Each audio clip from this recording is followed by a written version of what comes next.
తమ్ముడు సౌండ్ పెట్టి గిప్ అని గుద్దుతే బేస్ నేల బతకటాడు 10 రోజులు బతకకుండా చేస్తుండు లంజ కొడుకు బస్సు పెట్టి బేసు లంజ కొడుకుతో మాట్లాడొద్దు. వాడేందో గాని పథకాలు అనుబంధాల వాడయ్యా అని పోకిల వాడయ్యా వాని దింపుగాల గాని దిన్న పోతులా బలిసి బండి కూర్చొని కూర్చొని ఏసులో కూర్చొని చూస్తుంది లంజ కొడుకు మమ్మల్ని. ఏం తెలిసిందా నాయన ఏం బట్ట గుడుస్తున్నాం మరి ప్రభుత్వం ఏంటి లంచ ప్రభుత్వం అయిందా రాని ఇక్కడ ఆ ప్రభుత్వం సంక్రాంతి పోయింది మట్ట గుడిసే పోయింది. ఇవన్నీ పోయినాయి. రైతు బంధు ఎక్కడ పోయినాయో ఓ రేవంత్ రైతు బంధు ఎదురా బోచిడికే నీ కూతురా తులి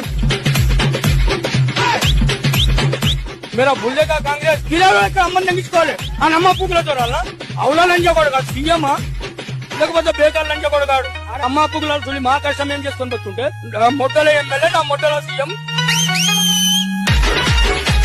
గుద్దలు పెట్టుకోమని చెప్పని గుద్దలు మంచి పెట్టుకోమని చెప్పు గుద్దలు మంచి పెట్టుకోమని చెప్పు. ఏ లంచ కొడుకు ఇచ్చి ఎవరికి ఇచ్చిండాడు లంచ కొడుకు చెప్పు. రేవంత్ రెడ్డి గారు అంతే చేస్తాడు పురుగు పడి చేస్తాడు లంచ కొడుకు.